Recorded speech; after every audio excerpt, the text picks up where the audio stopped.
안녕하십니까. 유영선 목사입니다. 오늘 함께 나눌 말씀은 요한복음 3장 22절에서 30절까지 말씀입니다. 오늘 본문은 예수님과 제자들이 유대 지방으로 가서 함께 지내는 것으로 시작되고 있습니다. 그리고 예수님과 제자들은 그곳에서 사람들에게 세례를 베푸셨습니다. 그때 살렘 근처에 있는 에논이라고 하는 곳에서 세례 요한도 세례를 주고 있었습니다. 그런데 이것으로 인해서 문제가 발생하게 됩니다. 25절입니다. 요한의 제자들과 어떤 유대 사람들이 정결 예법을 놓고 논쟁을 벌이게 된 것입니다. 이게 무슨 말인가 하면 예수님과 세례 요한이 각각 베푸는 그 세례 의식을 보고는 유대인들이 요한의 제자들을 찾아와서 논쟁을 벌인 것입니다. 다시 말해서 그들의 논쟁은 세례라고 하는 것이 정결 예식인데 누구의 세례가 옳은 것인가를 놓고 논쟁을 벌인 것이죠. 그러니까 예수님의 세례가 옳은가 아니면 세례 요한의 세례가 옳은 것인가를 놓고 논쟁을 벌인 것입니다. 자, 이런 논쟁으로 인해서 요한의 제자들이 스승 세례 요한을 찾아가서 이렇게 질문을 합니다. 랍비님 보십시오. 요단강 건너편에서 선생님과 함께 계시던 분, 그러니까 지금 제자들의 눈에는 예수 그리스도가 세상 죄를 지고 가는 하나님의 어린 양으로 보이지가 않습니다. 그냥 자신의 스승 세례 요한이 보라 세상 죄를 지고 가는 하나님의 어린 양이다라고 하는 그런 소개를 하고 나니까 저분이 뭔가 대단한 분인 것 같긴 한데 어쨌든 지금 상황이 사람들의 시선이 지금 예수님한테로 다 쏠리는 것을 보고서는 뭔가 시샘이 났던 모양입니다. 자, 그러니까 제자들의 시선에서는 굉장히 인간적인 시선이라고밖에 볼 수 없겠죠. 충분히 그럴 수도 있다고 생각을 합니다. 자기들의 스승이 원래는 사람들한테 주목을 받았었는데 갑자기 예수님한테 주목이 쏠리니까 뭔가 답답했던 모양입니다. 쉽게 말해서 우리 교회보다 옆에 있는 교회가 부흥한다는 소리를 듣고 성도들이 불만을 제기한 것이라고 여기시면 될 것입니다. 자, 그렇다면 이에 대해서 세례 요한은 어떻게 반응을 했을까요? 요한이 대답합니다. 하늘이 주시지 않으면 사람은 아무것도 받을 수 없다. 너희야말로 내가 말한 바 나는 그리스도가 아니고 그분보다 앞서서 보내심을 받은 사람이다 한 말을 증언할 사람들이다. 신부를 차지하는 사람은 신랑이다. 신랑의 친구는 신랑이 오는 소리를 들으려고 서 있다가 신랑의 음성을 들으면 크게 기뻐한다. 나는 이런 기쁨으로 가득 차 있다. 그는 흥하여야 하고 나는 쇠하여야 한다. 여러분 멋지지 않습니까? 여러분 믿음 안에서 살아간다라고 하는 것은 멋진 것입니다. 그 사람이 멋있는 게 아니라 그 사람 안에 역사하고 계시는 하나님이 멋지신 것이죠. 여러분 이 말을 주목해 보시기 바랍니다. 그는 흥하여야 하고 나는 쇠하여야 한다. 여러분이 신앙생활 하시는 내내 주님 나라 가시는 그날까지 이 말을 결코 잊지 마실 수 있기를 바랍니다. 이 말이 중요한 것은 죄된 인간인 세례 요한이 예수 그리스도 앞에서 자신이라고 하는 존재, 인간이라고 하는 존재가 어떤 위치, 어떤 자세를 취해야 하는지를 명확하게 설명해 주는 말이기 때문입니다.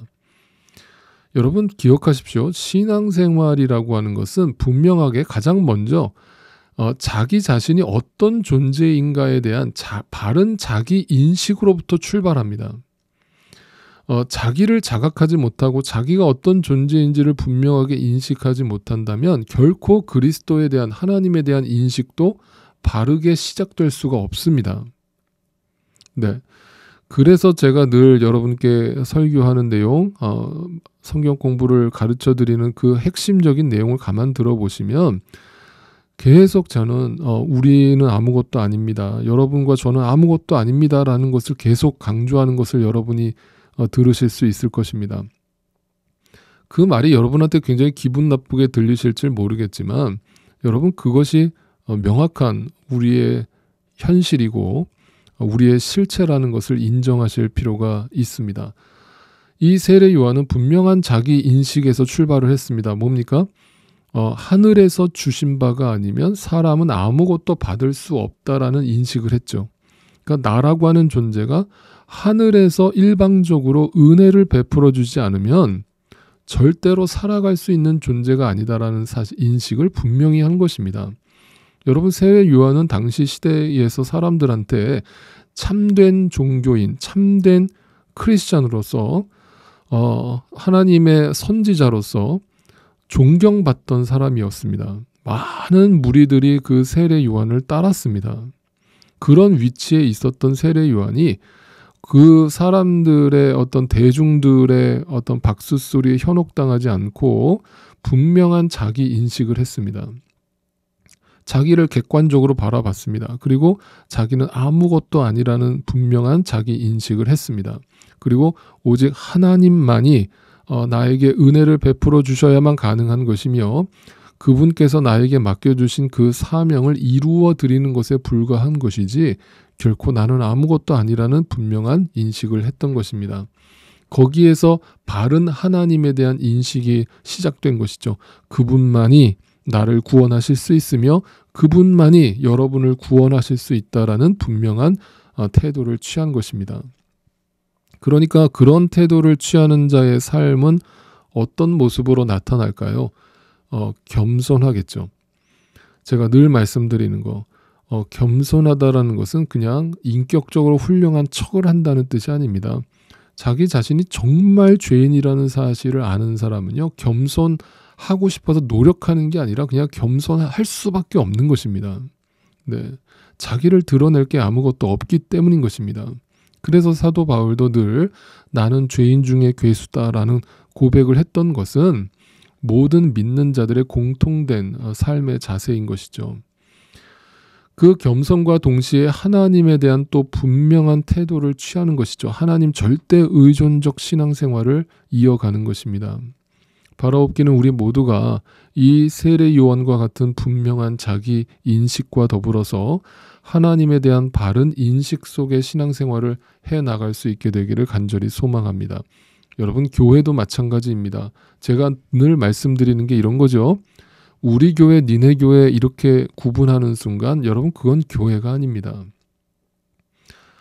내가 흥하는 것에만 관심이 있고 남이야 어떻게 되든 말든 하는 시선은 교회가 아닌 것입니다. 네, 잊지 마십시오. 우리는 오직 예수 그리스도만을 주인으로 삼고 그분만을 찬양하며 그분만을 높이며 소리 소문 없이 사라지면 될 그런 존재들입니다. 언제나 교회의 중심은 예수 그리스도여야지 사람이 되어서는 안 되는 것입니다. 여러분, 목사에게 너무 집중하지 마십시오. 목사는 결코 하나님의 대리자가 아닙니다. 하나님의 말씀을 맡아서 전하는 자에 불과합니다. 목사를 바라보지 마시고 목사 뒤에 서 계시는 하나님을 바라보실 수 있기를 바랍니다. 여러분, 신앙생활할 때도 그래서 마찬가지입니다. 교회 생활을 하실 때, 교회를 다니실 때 항상 이런 시선에서 교회를 생각하십시오. 이 교회가 얼마나 나를 기쁘게 하는가, 얼마나 나를 만족시켜 주는가, 여기에다가 초점을 두고 교회 생활을 하시면 여러분 힘드실 겁니다. 그런데 언제나 교회라는 곳은 어떤 곳이어야 하느냐? 나는 죽고 예수가 사는 신앙생활, 교회 생활을 영위하셔야 합니다.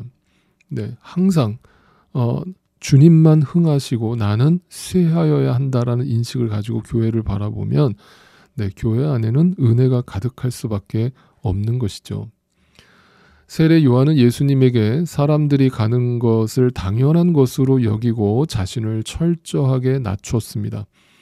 그런데 세례 요한의 제자들은 그렇지 않았죠. 자신들의 스승이 푸대접 받는 것 같아서 기분이 나쁘고 셈이 났습니다. 자, 영의 시선을 가진 자와 육의 시선을 가진 자가 이 본문 속에서도 또 대립하고 있습니다. 그럼 여러분한테 묻겠습니다. 여러분은 지금 어떤 시선을 가지고 신앙생활을 하고 계십니까? 오늘도 우리의 마음의 성전에서 예수 그리스도만 흥하시고 나는 쇠하게 되는 은혜와 축복이 우리 모두에게 있기를 간절히 소망합니다.